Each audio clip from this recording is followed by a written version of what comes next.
Je m'appelle Padre Del Val, et voici la réalité du Mexique. Il existe dans notre pays des endroits qui n'apparaissent pas sur les cartes. Non pas parce qu'ils n'existent pas, mais parce que nous avons décidé, en tant que nation, qu'il valait mieux les oublier. Ce sont des plis dans la terre, des rides dans la mémoire collective. Des lieux où la loi de Dieu et celle des hommes s'évanouissent avec le soleil du désert. Aujourd'hui, nous n'allons pas parler d'un cartel, ni d'un politicien corrompu. Aujourd'hui, nous allons parler d'un silence. Un silence plus profond et plus ancien que la terre même de Basse-Californie. Un silence qui se transmet. Qui s'apprend dès le plus jeune âge. Un pacte de sang et de poussière qui a condamné des générations entières. Ce que vous allez entendre est difficile. C'est une plaie ouverte au cœur du Mexique. Une plaie que personne n'a voulu voir. Et encore moins soigner. Je vous demande d'écouter avec votre âme, pas seulement avec vos oreilles. Car les voix que nous allons faire entendre aujourd'hui ont été réduites au silence pendant trop longtemps. Si vous pensez que ces histoires doivent être racontées, si vous pensez que la première étape pour guérir est d'arrêter de faire semblant que rien ne se passe, abonnez-vous à Realidad Mexico. Donnez la parole à ceux qui n'en ont pas. Car l'oubli, mes amis, est le complice le plus cruel de l'atrocité. Notre histoire commence dans un lieu qui figure dans les anciens registres sous le nom de La Cañada. Mais ses habitants, les rares qui restent, l'appellent autrement. Ils l'appellent El Nido, un nom qui évoque la protection, le refuge, mais qui est en réalité une cage. Pour s'y rendre, il n'y a pas de route, seulement un chemin de terre qui se perd entre les cactus et les rochers. Un chemin que les étrangers ne connaissent pas, et que les habitants ne veulent pas qu'ils connaissent. Le soleil de Basse-Californie est impitoyable. Il frappe la terre craquelée avec une fureur primitive. Le vent n'apporte aucun soulagement, seulement des murmures. Les murmures des secrets que garde El Nido. Le village n'est qu'une poignée de maisons en adobe, décolorées par le soleil, accrochées au flanc d'une colline, comme si elles avaient peur de tomber dans le vide. Il n'y a pas d'église, il n'y a pas d'école, il n'y a pas de réseau mobile. Le 21e siècle n'est jamais arrivé à la Cañada. Ou peut-être que la Cañada a décidé qu'elle n'en avait pas besoin. 5 familles vivent ici, elles ont toujours été 5. Les Ramirez, les Soto, les Marquez, les Peña et les Vega. Ils sont arrivés il y a plus de 150 ans, fuyant une guerre oubliée. Ils ont trouvé ce coin isolé et ont décidé que ce serait leur monde, leur seul monde. Et pour protéger ce monde, ils ont conclu un pacte. Une règle non écrite, plus forte que n'importe quelle loi. Le sang ne se mélange pas avec celui d'étrangers. Jamais. Le sang doit rester pur. Le sang doit rester à El Nido. Au début, c'était une question de survie. Une façon de préserver leur identité au milieu de nulle part. Mais la survie, avec le temps, est devenue une habitude. Et l'habitude, une condamnation. Les enfants naissaient avec les yeux de leurs oncles, avec les cheveux de leurs cousins. Les mêmes maladies se répétaient génération après génération. Des corps fragiles. Des esprits qui s'éteignaient prématurément. Les gens le voyaient. Ils le savaient. Mais le pacte était le pacte. Le silence était la loi. Le sang qui les unissait était le même sang qui les empoisonnait lentement. Une malédiction déguisée en tradition. Une horreur normalisée, acceptée.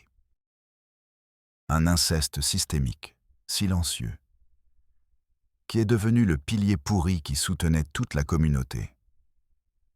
Personne n'en parlait, mais tout le monde le vivait, dans les regards furtifs pendant les fêtes, dans les mariages arrangés entre cousins germains, dans les bébés qui naissaient morts ou avec l'âme brisée.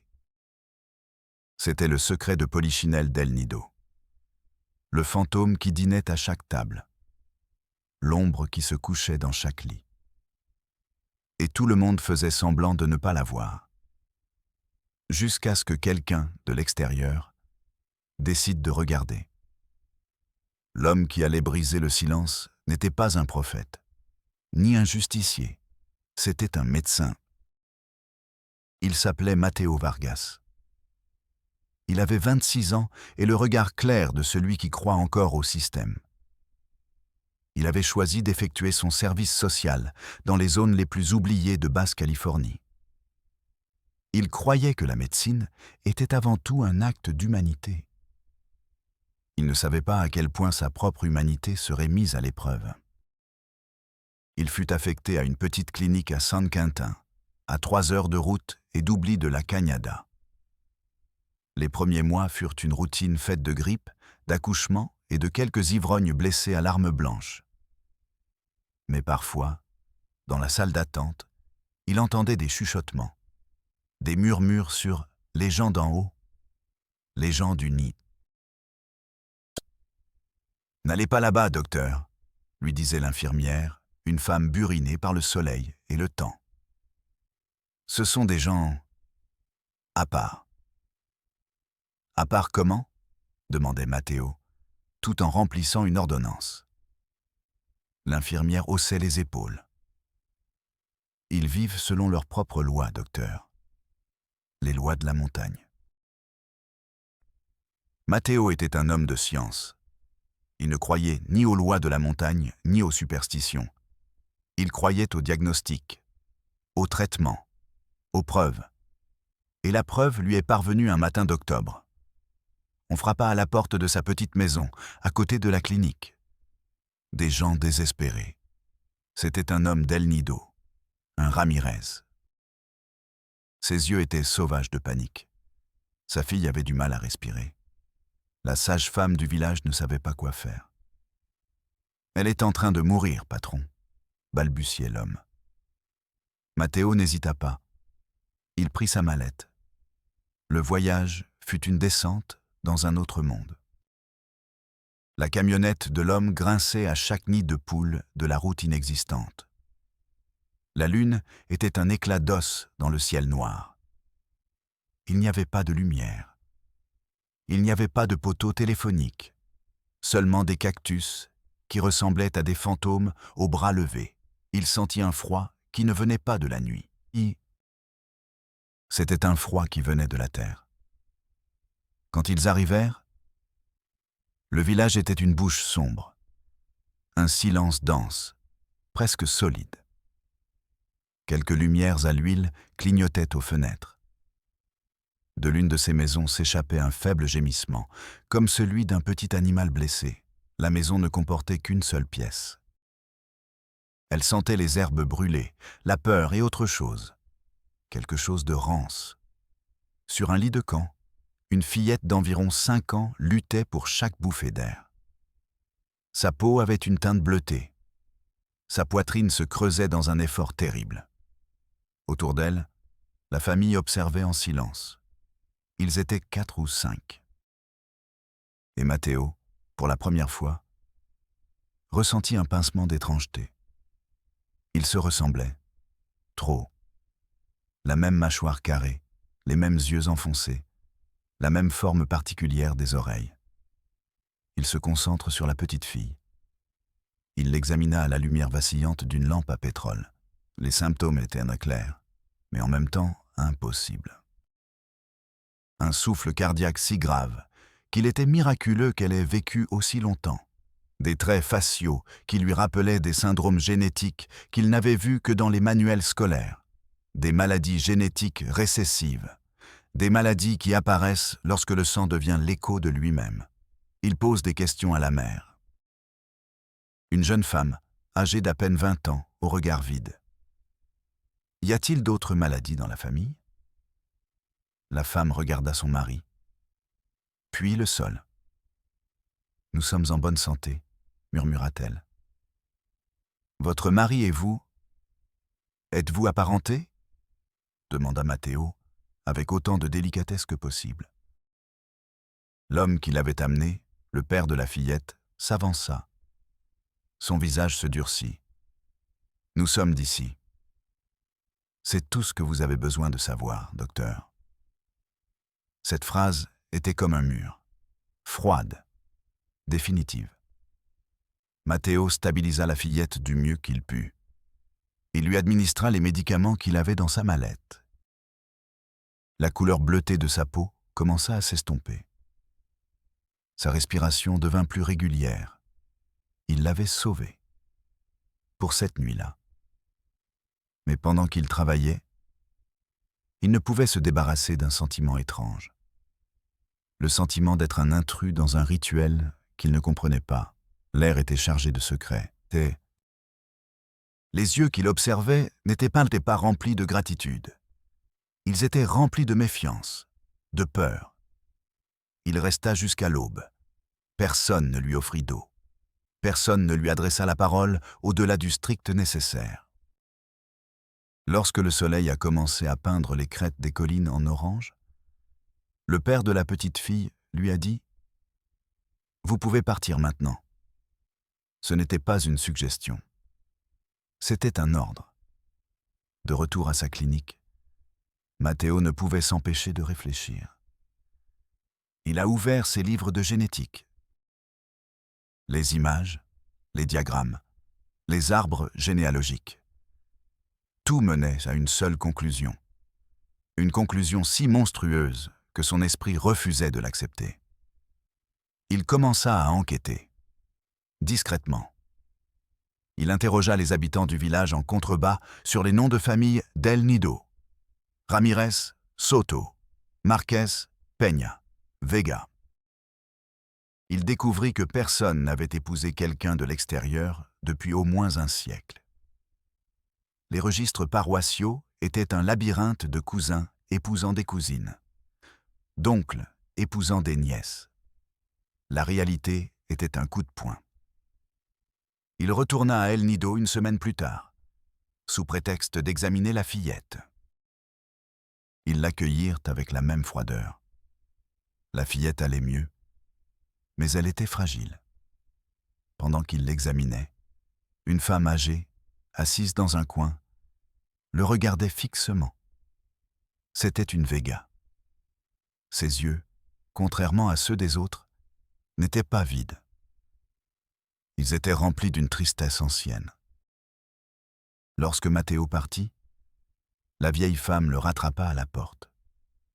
Elle lui serra le bras avec une force surprenante. Ses doigts étaient comme des griffes. « Vous voyez, n'est-ce pas, docteur ?» murmura-t-elle sans le regarder dans les yeux. Sa voix était comme le craquement des feuilles mortes. « Je vois que des enfants souffrent, » répondit Matteo avec prudence. La vieille femme secoua lentement la tête. « Vous voyez le poison ?» Elle lâcha son bras et glissa quelque chose dans la poche de sa chemise. Un petit objet dur, une clé. La maison au fond, celle qui est abandonnée, celle des Marquez, dit-elle. Le coffre en fer, regardez-le.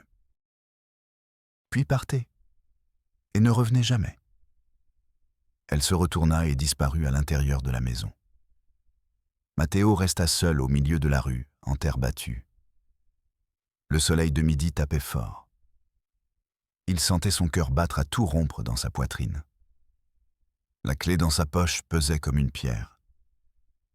Il regarda la maison abandonnée au bout du chemin. Ses fenêtres étaient des orbites vides. La porte pendait à un seul gond. Une partie de lui voulait monter dans son camion et s'enfuir. Oublier les murmures de la vieille femme, les yeux des enfants, le silence malsain de cet endroit. Mais il était médecin, et un médecin n'ignore pas les symptômes. Il se dirigea vers la maison abandonnée. Le grincement de la porte qui s'ouvrait était le seul bruit. À l'intérieur, l'air était poussiéreux et le temps s'était arrêté. Au milieu de la pièce se trouvait un coffre en fer, couvert de rouille. La clé entra dans la serrure avec un clic qui résonna dans le silence. Matteo souleva le lourd couvercle. Il n'y avait pas de bijoux à l'intérieur. Il n'y avait pas d'argent. Il y avait des photos. Des dizaines de photos en noir et blanc et sépia.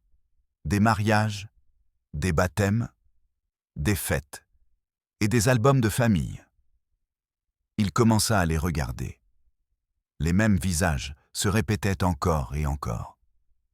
La mariée sur une photo était la cousine du marié. Le parrain d'un baptême était à la fois le frère de la mère et le père de l'enfant. Les dates ne mentaient pas. Les visages ne mentaient pas. C'était une carte visuelle de la condamnation, une preuve irréfutable. Oncle, nièce, père, fille, cousin, sœur. Les mots perdaient leur sens. Ils se tordaient. Ils devenaient obscènes. Le pacte de sang. La pureté. C'était un mensonge qui cachait l'horreur. Ce n'était pas une tradition. C'était une maladie. Une perversion qui avait rongé l'âme de ce village de l'intérieur. Il eut un haut le cœur. Un goût métallique, de sang séché, lui remplit la bouche. Il s'appuya contre le coffre, le souffle court. La poussière dansait dans les rayons de lumière qui s'infiltraient par les fissures du plafond. Dehors, El Nido restait silencieux. Mais pour Matteo, ce silence criait désormais. Matteo retourna à la clinique en tremblant. Il ne pouvait pas dormir. Les photos, les yeux, la clé rouillée sur sa table. Il sentait un poids sur sa poitrine. Comme si quelque chose d'invisible le serrait de l'intérieur. Le 3e jour, il reçut une autre visite. Une femme d'El Nido. Profil bas, bouche pincée. Elle amenait un enfant de 8 ans. Le bras de l'enfant pendait, inerte. Le médecin remarqua les marques, anciennes et récentes. Matteo l'examina. Des fractures mal soignées. Des cicatrices au poignet. Le regard perdu quelque part dans l'obscurité. « Il est tombé de cheval », murmura la mère. Matteo regarda l'enfant. Il chercha ses yeux. Il n'y voyait qu'une obscurité impénétrable. Il demanda à la mère d'attendre dehors. L'enfant parla à voix basse. « Ils ont dit que c'était ma faute, » dit-il. « Que mon sang est faible. Que c'est à cause de ce qui est arrivé à ma tante. » Matteo resta figé. La voix de l'enfant était comme une corde usée sur le point de se rompre. « Que t'est-il arrivé avec ta tante ?»« Tante Clara, à la fête. Elle m'a emmené dans la chambre. Tout le monde savait que ça allait arriver. Ça arrive toujours à ces fêtes. Ils disent que c'est comme ça qu'on garde le sang pur. » La pièce sembla rétrécir. La lumière devint froide. L'enfant tremblait. Matteo passe sa main dans ses cheveux brûlés par le soleil. Personne n'aide. Ils attendent juste qu'on tienne le coup. C'était tout. Une ligne de douleur qui traversait le temps. Des générations frappées par la coutume. La tradition comme excuse. Le péché enveloppé dans le mot « pureté ». Matteo nota dans son carnet des détails qu'il savait que personne ne voudrait lire. La blessure invisible était la plus profonde. La mère entra. Ses yeux étaient secs, sans larmes. Matteo lui dit que l'enfant avait besoin d'une attention particulière, d'une thérapie, de sécurité. La femme le regarda comme s'il parlait une autre langue. « Il n'y a pas de thérapie ici, docteur. Seulement la famille. » La phrase était un verdict. Dans la nuit, Matteo appela le numéro d'assistance de l'État. Il exposa un cas anonyme. Il attendait de l'aide. Le lendemain, il reçut un appel. « D'où appelez-vous » demanda la voix bureaucratique. « De Basse-Californie. Un village isolé. J'ai besoin d'aide pour des mineurs. » La voix bâilla. « Cela relève du développement intégral de la famille. Pouvez-vous remplir le formulaire E13 et l'envoyer par fax ?» Matteo serra les dents. Il s'agit de maltraitance infantile. Cela relève du procureur. Avez-vous des preuves matérielles? Le témoignage ne suffit-il pas? Un bruit de papiers en arrière-plan. Le murmure d'une imprimante. Cela doit être confirmé par un responsable légal. Je vous recommande d'envoyer un email et d'attendre la visite d'un agent. Le système était une machine rouillée. Un monstre de paperasse et de fatigue. Matteo raccrocha. Il sentit ses mains froides. Le plafond de la clinique lui semblait plus bas que jamais. Ce soir-là, il retourna à El Nido vêtu de manière discrète. Il traversa le village comme un fantôme. Il s'approcha de la maison des Vega. Il vit des ombres à la fenêtre, des voix étouffées, des pleurs. Il entra. Sur le sol, une adolescente. Elle saignait du nez. Ses jambes étaient engourdies. Matteo s'accroupit. Elle tremblait. Ils ont appelé mon oncle. Ils ont dit qu'il était temps de former une nouvelle union. Personne n'a posé de questions. La maison sentait la peur. Matteo serra la main de la jeune fille. « Tu n'as pas à rester ici, » murmura-t-il. Elle secoua lentement la tête. « Où vais-je aller, docteur ? Sur la colline, tout le monde est de la famille. Tout le monde commande. » Le médecin eut l'impression de manquer d'air. La jeune fille se leva. Elle marcha jusqu'à la porte. Elle laissa tomber une photo d'elle enfant. Il la ramassa avec ses doigts tachés de sang et la rangea dans son sac. « Je veux juste que quelqu'un m'écoute, » murmura-t-elle. Cette nuit-là, Matteo ne dormit pas. Matteo. Il prit sa voiture et monta sur la colline. Il conduisait en silence sur la route. Le vent était un couteau glacé qui frappait les vitres. Il arrive au village avant l'aube. Il parcourut la rue principale. Porte fermée, fenêtre sombre. Il s'approcha de la vieille chapelle. Il entra. L'endroit n'était que des os et de la poussière. Il n'y avait pas d'autel, seulement un banc cassé. Matteo s'assit. Il ferme les yeux. Il entendit l'écho de ses propres pas. Et, dans l'obscurité, il se mit à pleurer. Il entendit quelqu'un respirer derrière lui. La vieille Vega. Elle s'approcha silencieusement. Elle s'assit à côté de lui. Personne ne nous écoute jamais. Le médecin trembla. Depuis combien de temps cela dure-t-il ? Elle soupira. Ma grand-mère l'a déjà vécu. Ma mère aussi. Ici, le sang ne se mélange pas. Ici, le sang pourrit. Matteo sentit un frisson le parcourir. Pourquoi ne vous enfuyez-vous pas ? La vieille femme regarda le plafond, comme si elle cherchait des réponses dans les fissures. Si vous vous enfuyez, vous mourrez avant d'atteindre la route. Ils ont déjà essayé. Personne n'est revenu. Silence. Matteo se leva. Il toucha le banc de ses doigts au froid. La femme lui tendit un autre paquet de photos. Un album relié en cuir desséché.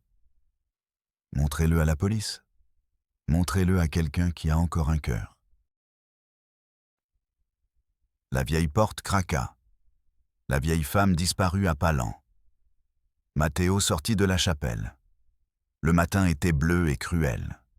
Il descendit à la voiture. L'album pesait lourd dans ses mains. Il démarra le moteur. Il retourna au village en contrebas. Il chercha le policier le plus proche. Le bureau sentait le vieux café et le papier. Matteo montra l'album. Le policier le feuilleta sans le regarder dans les yeux. « Ce sont de vieilles photos, docteur. Il n'y a pas de crime si les deux sont majeurs. »« Il y a des enfants ici, » insista Matteo. L'agent bâilla. Il rangea l'album dans un tiroir. « Personne d'en haut ne descend ici, docteur. Vous feriez mieux de vous consacrer à la clinique. » Le système ne recherchait pas la justice. Il cherchait à archiver l'horreur. Matteo se sentit pris de vertige. Il sortit dans la rue. Le soleil lui brûlait la nuque. La peur avait désormais un goût métallique sur sa langue.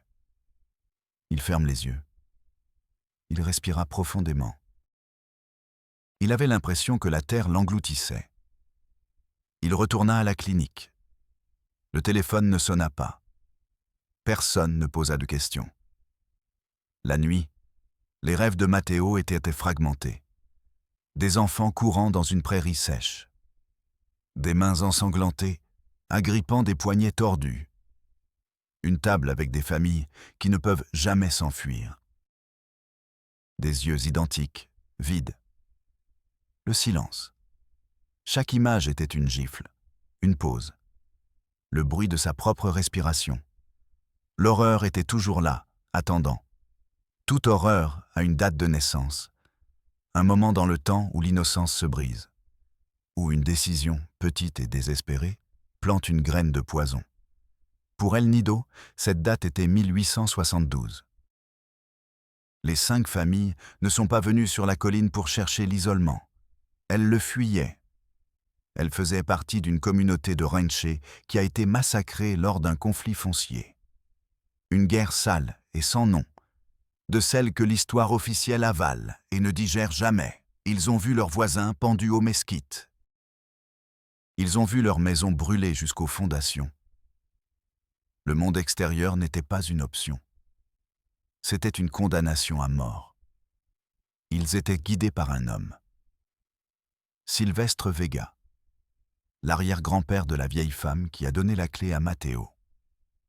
Un homme fait de la même roche et du même silence que le désert. Ses yeux avaient vu la fin de son monde. Et il avait juré que cela ne se reproduirait plus. Ils ont trouvé la cañada par hasard. Un refuge naturel. Une cachette parfaite. Ils y ont vu une bénédiction de Dieu. Ils ne savaient pas qu'ils entraient dans leur propre tombe. Les premières années furent consacrées à la survie. Chasser. Semer le peu que la terre donnait. Se protéger. La peur du monde extérieur était le ciment qui les unissait. Silvestre Vega créa une loi. La seule loi d'El Nido. Notre sang est tout ce qui nous reste, leur dit-il, alors qu'ils étaient de réunis autour d'un feu de camp. C'est la mémoire de ceux que nous avons perdus. C'est notre seul héritage. Ils ne se souillent pas. Ils ne se mélangent pas à la boue de l'extérieur. Ici, à l'intérieur, nous sommes en sécurité. Ici, à l'intérieur, nous sommes purs. Le pacte n'est pas né d'une perversion. Il est né du traumatisme, de la peur la plus profonde d'un peuple meurtri. La première génération a respecté la loi à la lettre. Ils vivaient dans une bulle de douleur et de méfiance. Le monde au-delà de la colline était un enfer. Mais le temps a passé. Les enfants qui étaient arrivés dans leurs bras ont grandi. Ils sont devenus des hommes et des femmes. Et ils voulaient fonder leur propre famille. C'est là que le poison a commencé. Il n'y avait personne d'autre. Seulement eux, les fils des Ramirez, les filles des Soto, les cousins des Marquez. Les anciens se sont réunis. Ils discutèrent pendant des jours. Que faire? Rompre le pacte et risquer que le monde les trouve? Ou la décision fut prise par Silvestre Vega. Sa parole était loi. Le sang est le sang, déclara-t-il. Il est plus fort que la loi des hommes. S'il faut s'unir entre eux pour survivre, qu'il en soit ainsi. C'est la volonté de Dieu pour son peuple élu. Le premier mariage fut celui d'un Ramirez et d'une Peña, des cousins germains. Il n'y eut pas de fête. Ce fut une cérémonie sombre, un sacrifice. Tous sentaient que quelque chose tournait mal, qu'ils franchissaient une ligne invisible. Mais la parole de Silvestre était la parole de Dieu, et ils l'acceptèrent. Le premier enfant issu de cette union est né avec une étrange faiblesse des os. Il est mort avant d'avoir 5 ans. Ils l'ont enterré en silence. Ils ont dit que c'était la volonté de Dieu. Mais la porte était déjà ouverte. L'union suivante a été plus facile. Et la suivante. Et la suivante. La coutume a commencé à dévorer la conscience. Le sacrifice devint une routine. La routine devint une tradition. La deuxième génération ne se souvenait plus de la raison du pacte. Elle ne connaissait que la règle. Le sang reste à la maison. Pour la troisième génération, l'idée d'épouser quelqu'un de l'extérieur était étrange. Contre nature. L'inceste n'était pas un mot qu'ils utilisaient. Ils appelaient à cela « préserver la lignée », respecter les ancêtres. Le poison génétique a commencé à faire son œuvre, lentement mais sûrement. Des garçons nés avec le cœur brisé. Des filles qui ne parlaient pas. Des jeunes dont l'esprit s'embrouillait avant l'âge de 30 ans. Des maladies que les médecins extérieurs ne pouvaient nommer. Mais au lieu de voir la vérité, ils la déformaient. Ils commencèrent à croire que ces faiblesses ne provenaient pas de l'union de leur propre sang, mais d'un sang qui n'était pas assez pur. L'idée de Sylvestre Vega avait pourri. Elle avait muté. Elle était devenue une obsession. Si un enfant naissait malade, ce n'était pas à cause de l'inceste. C'était parce que le sang de ses parents n'était pas assez fort. La solution était donc de rechercher des unions encore plus étroites, plus puissantes. Oncle et nièce. Le sang était plus direct, plus pur. Les résultats furent catastrophiques. Mais la logique de la folie s'était déjà emparée d'eux. Le pacte de survie s'est transformé en un outil de contrôle. Les hommes les plus âgés et les plus puissants des familles décidaient des unions.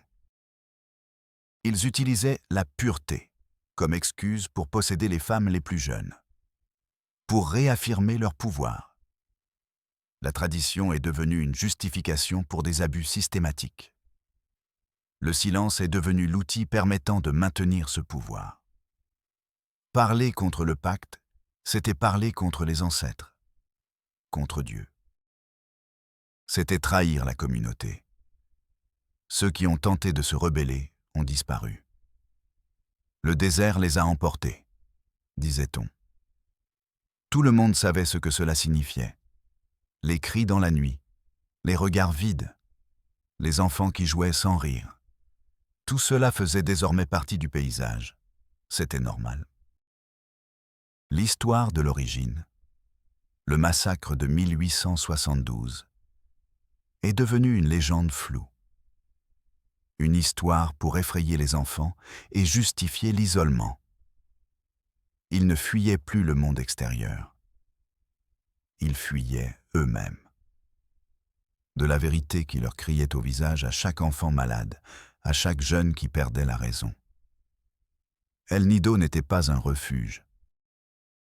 C'était un laboratoire de l'horreur, une expérience ratée qui refusait de mourir. Le pacte qui avait été conclu pour les sauver était devenu leur malédiction. Un poison qu'ils avaient décidé de boire, encore et encore. Génération après génération. Mateo Vargas n'a pas abandonné. Il était médecin. Il avait prêté serment. Avec les photos de la vieille Madame Vega et ses propres notes, il a conduit pendant les 5 heures qui le séparaient de la capitale de l'État. Il ne faisait pas confiance aux bureaux locaux. Il devait aller plus haut. Il a trouvé le bureau de la Commission nationale des droits de l'homme. Un bâtiment de verre et de béton qui semblait venir d'une autre planète comparé à la clinique de San Quentin. Il a attendu 3 heures. Il a été reçu par une femme en tailleur et au sourire étudié. Elle s'appelait Madame Morales. Mateo a étalé les photos sur le bureau poli. Il lui a raconté l'histoire, la cañada, El Nido, le pacte, les enfants. Maître Morales écoutait en acquiesçant. Son visage ne trahissait aucune émotion. C'était un masque professionnel. Lorsque Mateo eut terminé, elle rassembla les photos en une pile bien ordonnée. « Docteur Vargas », dit-elle d'une voix douce, presque condescendante, « je vous remercie de votre sollicitude. C'est très admirable. » Elle marqua une pause. Elle but une gorgée d'eau provenant d'une bouteille de marque.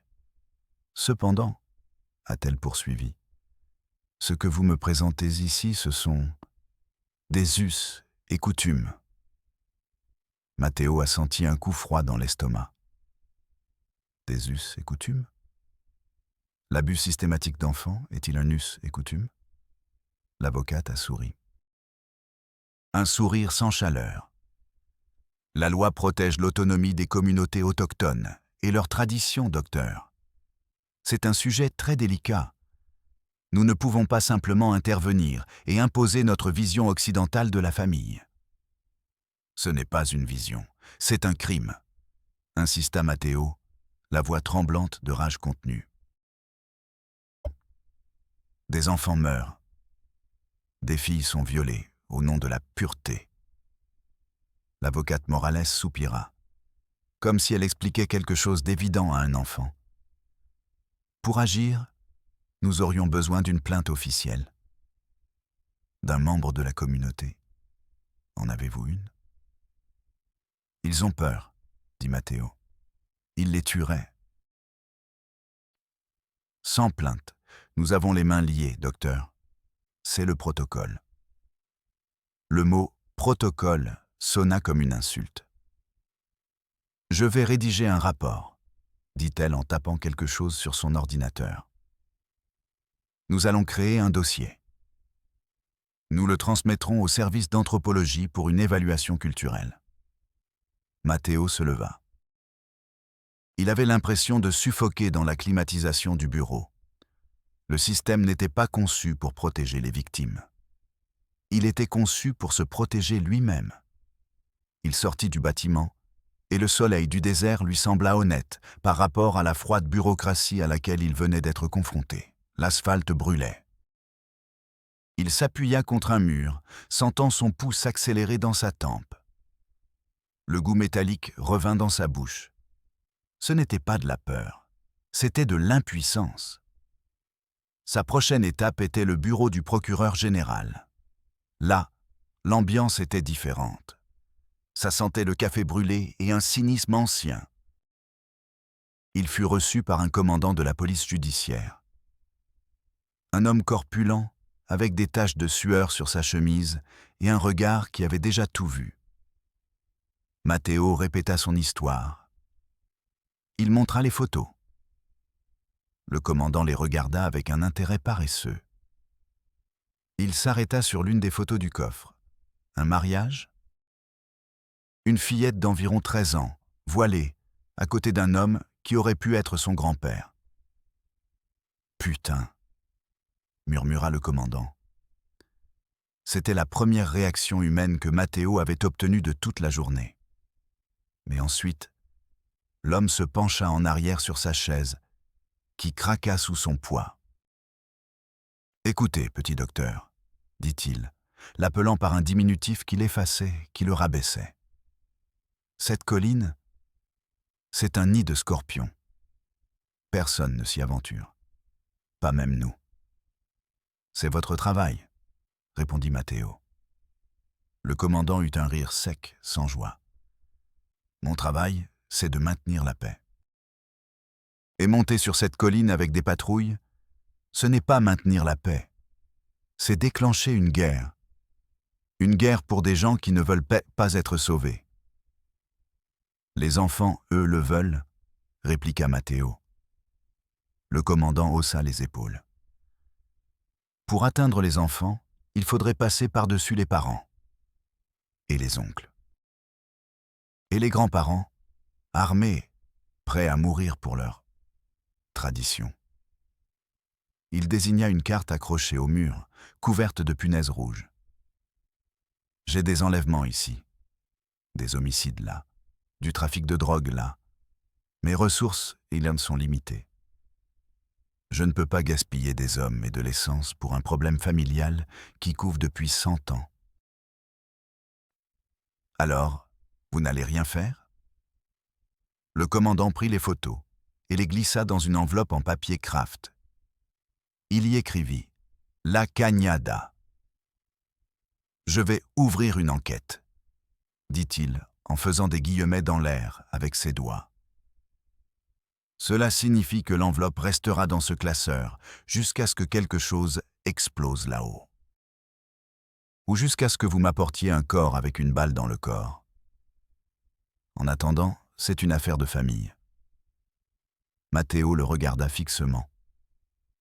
Le commandant détourna le regard. Il se mit à nettoyer ses ongles avec un trombone. Le système ne fonctionnait pas par manque de ressources. Il fonctionnait par manque de volonté. Matteo quitta le bureau.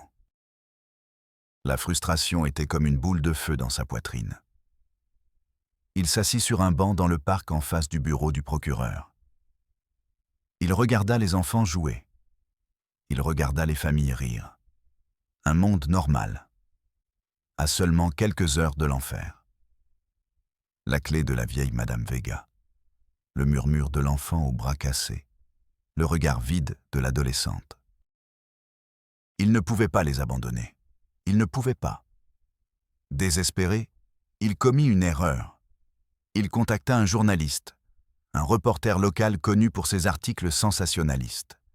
Il pensait que la pression médiatique pourrait forcer les autorités à agir. Le journaliste, un homme nommé Ricardo Mena, s'est enthousiasmé pour l'histoire. Ses yeux brillaient à la promesse d'un scoop. « C'est de l'or, docteur.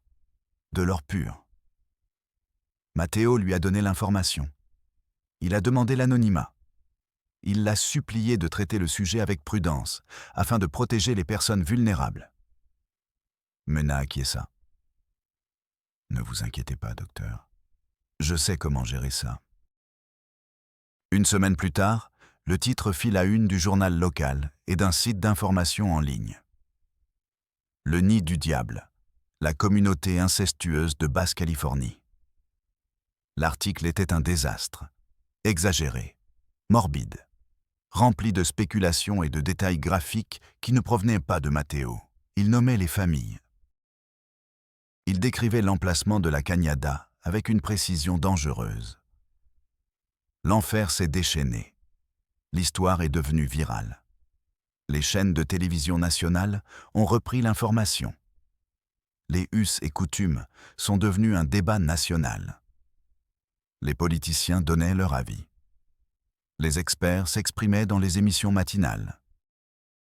Mais personne n'agissait. Ils ne faisaient que parler. El Nido est devenu un cirque médiatique. Un spectacle destiné à la consommation des masses. La tragédie humaine s'est perdue dans le bruit. À la clinique de San Quentin, Matteo a reçu un appel. Un numéro masqué. C'était la voix tremblante de l'infirmière qui l'avait averti de ne pas y aller. « Ah, docteur, » dit-elle, la voix brisée. « Ils l'ont trouvé. »« Qui ?»« La vieille, Doña Elvira, la Vega. » Matteo sentit le sol se dérober sous ses pieds. Ils l'ont trouvée au fond d'un ravin. Ils disent qu'elle a glissé en ramassant du bois. Un silence pesant. Personne ne glisse dans ce ravin, docteur. Personne. Matteo raccroche le téléphone. Ses mains n'arrêtaient même pas de trembler. Il l'avait tuée. La vieille femme qui lui avait donné la clé. La seule qui avait osé briser le silence. Sa seule source. Sa seule alliée dans cet enfer. Il l'avait réduite au silence pour toujours. Et c'était de sa faute.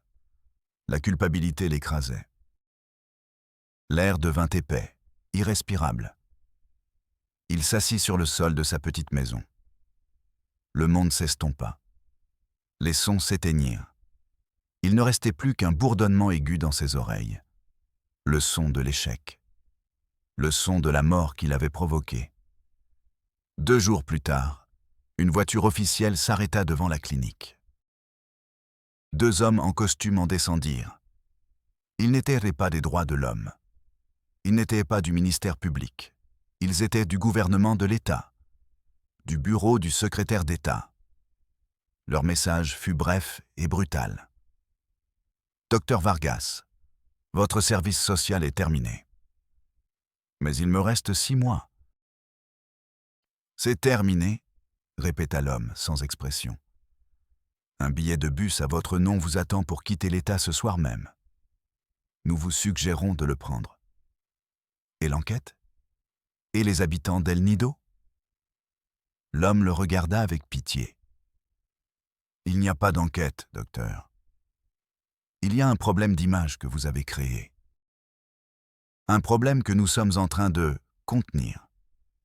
Votre présence ici n'est plus nécessaire. En fait, elle est contre-productive. Il l'exilait. Il l'effaçait. Le système ne se contentait pas d'archiver l'horreur. Il la cachait activement. Cette nuit-là, alors qu'il emballait ses maigres possessions, Matteo Vargas pleura. Pas de tristesse. De rage. D'un sentiment d'impuissance si profond qu'il en était physiquement douloureux. Il avait échoué. Le système avait gagné. Le silence avait de nouveau gagné. Il monte dans le bus. Alors qu'il s'éloignait de San Quintin, il regarda par la fenêtre les collines sombres qui se détachaient sur le ciel étoilé. Quelque part, là-haut, dans l'obscurité, El Nido continuait de respirer. Et les enfants continuaient d'attendre. Matteo Vargas ne revint jamais en Basse-Californie. Le système l'avait rejeté. Il l'a mâché et l'a jeté loin du problème. Il a terminé ses études dans un hôpital de Mexico. Il est devenu un bon médecin, un médecin efficace. Mais une partie de lui est morte sur cette colline.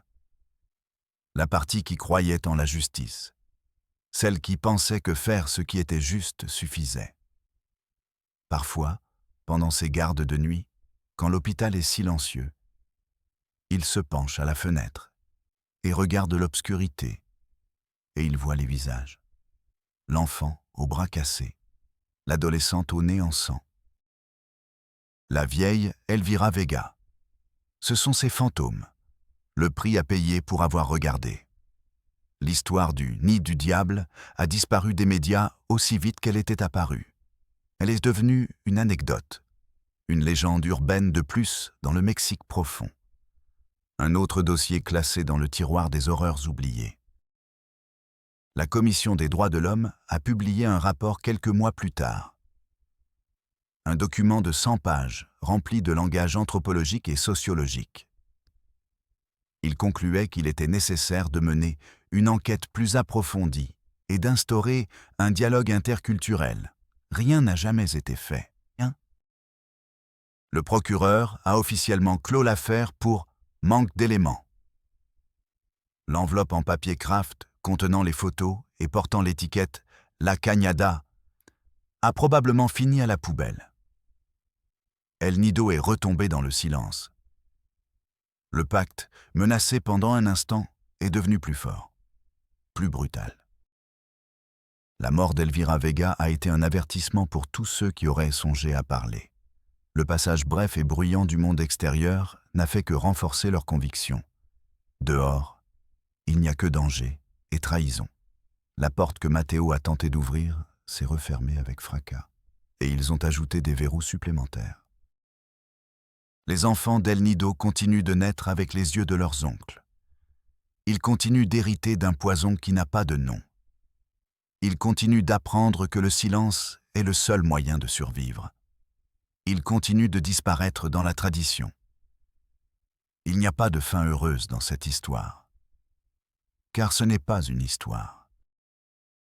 C'est une réalité. Une réalité qui bat, en ce moment même, dans un coin oublié de notre pays. Une blessure qui continue de suinter en secret. Nous ne savons pas ce qu'est devenue la petite fille qui souffrait d'une insuffisance cardiaque. Nous ne savons pas si l'enfant au bras cassé a réussi à atteindre l'âge adulte. Nous ne savons pas combien d'autres mariages entre cousins, oncles et nièces ont été célébrés depuis lors. Nous savons seulement que le silence a gagné, que le système a échoué, et que quelque part en Basse-Californie, tout un village continue de pourrir de l'intérieur, protégé par notre indifférence. Je suis Padre del Valle, et rendez-vous dans le prochain Realidad Mexico.